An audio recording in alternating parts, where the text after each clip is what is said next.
Nama saya Agil Ardiansa. Saya di sini ingin mempresentasikan teori dan saluran masuknya kebudayaan Indonesia, Islam di Indonesia. Menurut Thomas Walker Arnold, sulit untuk menentukan bilakah masa tepatnya Islam masuk ke Indonesia. Hanya saja sejak abad kedua sebelum Masehi, orang-orang Ceylon telah berdagang dan masuk abad ke-7 Masehi. Lalu Ahmad Mansur Suryanegara mengikhtisarkan teori masuknya Islam dalam 3 teori besar. Yang pertama ada teori Gujarat, India. Islam dipercaya datang dari wilayah Gujarat. Melalui peran para pedagang India, Muslim pada sekitar abad ke-13 Masehi. Yang kedua ada teori Makkah. Islam dipercaya tiba di Indonesia langsung dari Timur Tengah melalui jasa para pedagang Arab Muslim sekitar abad ke-7 Masehi.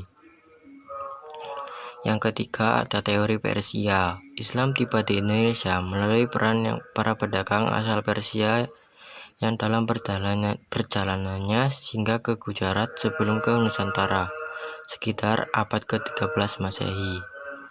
Dan ada juga beberapa saluran yang menjelaskan menyebarnya Islam di Indonesia. Yang pertama ada saluran perdagangan. Pada taraf permulaan, saluran Islamisasi yang dipergunakan adalah jalur perdagangan. Karena pada abad ke-7 sampai ke-16, pedagang muslim seperti dari India, Arab maupun Persia telah ikut ambil dalam jalur perdagangan di Indonesia. Pedagang-pedagang muslim tersebut berinteraksi dengan warga terutama yang berada di pesisir. Di sela waktu istirahat, mereka menyebarkan agama Islam. Oleh karena itu, penduduk yang pertama kali memeluk agama Islam adalah orang-orang yang berada di daerah sekitar pelabuhan. Yang kedua, ada saluran perkawinan. Secara ekonomi, pedagang muslim memiliki status sosial yang lebih baik dibandingkan dengan penduduk pribumi. Sehingga penduduk pribumi, terutama putra-putri bangsawan yang tertarik untuk diberi istri saudara-saudara tersebut. Sebelum perkawinan, mereka diislamkan terlebih dahulu. Yang ketiga ada saluran tasawuf. Pengajar-pengajar tasawuf mengajarkan ajaran yang sudah dikenal luas oleh masyarakat. Mereka mahir dalam magis dan mempunyai kekuatan menyembuhkan.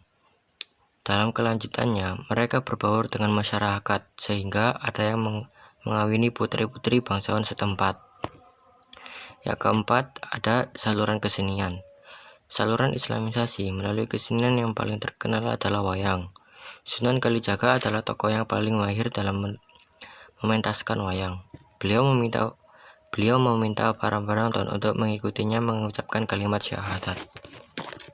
Yang kelima, yang terakhir adalah saluran pendidikan. Islamisasi juga dilakukan melalui pendidikan, baik pesantren maupun pondok yang diselenggarakan oleh guru-guru agama, kiai-kiai dan ulama.